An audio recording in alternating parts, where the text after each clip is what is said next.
News 46 is brought to you by Golden Casino Group, where you'll always find great fun, good food, and fantastic entertainment, all at Gold Town, Lakeside, and the Pahrump Nugget. News is also brought to you by J.K. Nelson Law. Call 727-9900 today for your free consultation. If you need a lawyer, you need Nelson.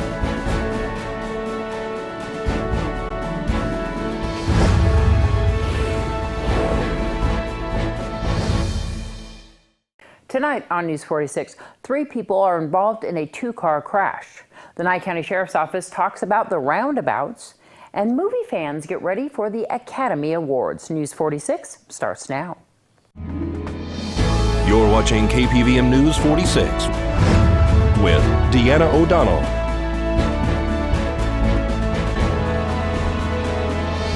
News 46, local coverage you can count on. Good evening. It's Friday, February 24th, 2017. I'm Deanna O'Donnell for News 46. KPVM TV would like the public to know that we are having some problems with our transmission signal on channel 46, our digital channel. We have brought back our analog channel 41 while the issue is being addressed. Well, traffic was blocked while an investigation was underway today at the scene of a 2-car crash. Nye County Sheriff's deputies, Pahrump Valley Fire and Rescue, and Nevada Highway Patrol all responded to what they are calling an angled accident this morning at Highway 160 and Bell Vista. We spoke to one of the drivers on scene, Chris Sue from Java Junkies. I was driving southbound on 160, heading back to the shop. Just got done delivering some coffees to Mance Elementary, and the little smart car suddenly pulled out in front of me. I had nowhere to go, so I had to hit it head on. It was about 45, 50 miles an hour. Shook me up a little bit.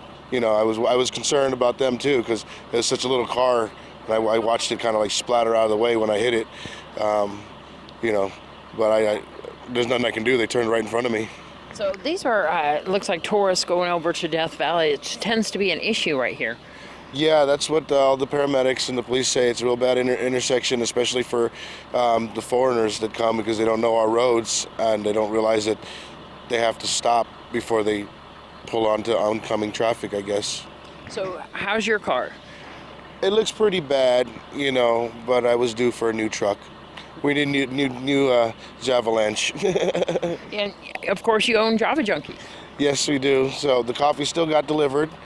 Not a problem, and we're still taking orders. We're still going. We don't stop. According to Nevada Highway Patrol, the white vehicle made a left-hand turn in front of the pickup truck, and they will be cited on scene. All occupants declined to be transported to local medical facilities. This is Deanna O'Donnell for News 46. And the skies above Pahrump were filled with hot air balloons this morning. This is the 3rd annual festival brought to you by the Pahrump Valley Chamber of Commerce.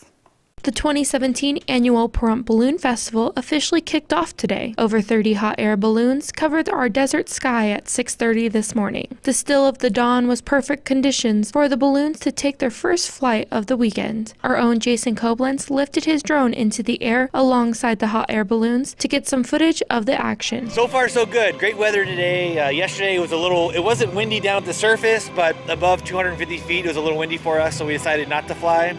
But today, perfect weather this morning, and we're going to get all 33 balloons up. There's more to the Pahrump Balloon Festival than meets the eye. Though the main attraction is the hot air balloons, Petrick Park is filled with fun activities the whole family can enjoy. Carnival, vendors, we have a car show tomorrow. One of the most exciting aspects of the festival is their balloon glow. As the sun sets, the hot air balloons begin to inflate side by side down the soccer field. The pilots synchronize their burners to music to create a light show that is breathtaking to its spectators. I can't tell you how cool it is to see that many balloons at night in the pitch black at night, and then kind of with all the lights off in the field, and then glowing individually, glowing all together. That makes for a real special moment for families. Though the free-roaming hot air balloons aren't on the menu of the things the public can do, tethered balloons are being offered for $10 per ride. 33 balloons this year, different packages for different balloons. So our premier sponsors are VEA and AmeriGas. They each got 3 balloon rides, but our packages start out at $500 for, it's a fundraiser for the chamber as well, but they get a balloon ride, and there's also some carnival tickets, tethered ride tickets, VIP passes for the balloon glow in the evenings. So we try to make it so not only hopefully the businesses get a little advertising at it at the same time, but we're also giving them some cool stuff that either they can do or they can give to their staff or employees. Whether you come for the balloon liftoff, tethered balloon rides, the car show, vendors, Davis Amusements Carnival, an up-close and personal look at the hot air balloon with the cold inflates, or the balloon glow, the Pahrump Balloon Festival is an experience we suggest you don't miss. The hot air balloons lift off at 7 a.m. each morning, swiftly being followed by the vendors and carnival opening at 8 a.m. If you missed the free roaming balloons taking flight early that morning, don't fret. Tethered balloon rides begin promptly at 10 a.m. I'm Caitlin Boyer. And I'm Darby O'Donnell, reporting for News 46. Nye County Sheriff Deputy Joe McGill explains the traffic situation on Highway 372 in the construction zone for the roundabouts. Once you enter the roundabout, it's 15 miles an hour. Approaching and leaving the roundabout is 25 miles an hour. From Pahrump Valley to Blag, in between the two roundabouts, it's also 25 miles an hour, so they need to be aware of their speed when they're traveling the roadway. And that's been an issue, hasn't it, where people are speeding up between the roundabouts? People are used to, after Pahrump Valley, the speed limit normally, under normal circumstances, is 45 miles an hour. So people are not taking into concern the fact that there's construction, there's heavy traffic, there's closed travel lanes, a lot of different concerns that cause the Department of Transportation to reduce the speed limit during the construction phase. It's a good idea just to avoid this area if you can. If at all possible, take a different route. Down at Blag and 372, there is a temporary traffic signal put in there, and they're warning of potential 30-minute delays down in that area. I can tell you that the traffic signal doesn't function as quickly as most traffic signals people are used to, so you might be sitting there longer. The temporary signal at 372 in Blag has a sensor on it, so if you don't pull up close enough to the stop line that's been designated, you won't trip the sensor, you won't trip the light, and you won't activate the light allowing you to pass through that intersection. So it's important to do that so that you're not sitting there all day. Correct. And definitely avoid traveling through Comstock Park. A lot of people have been using that.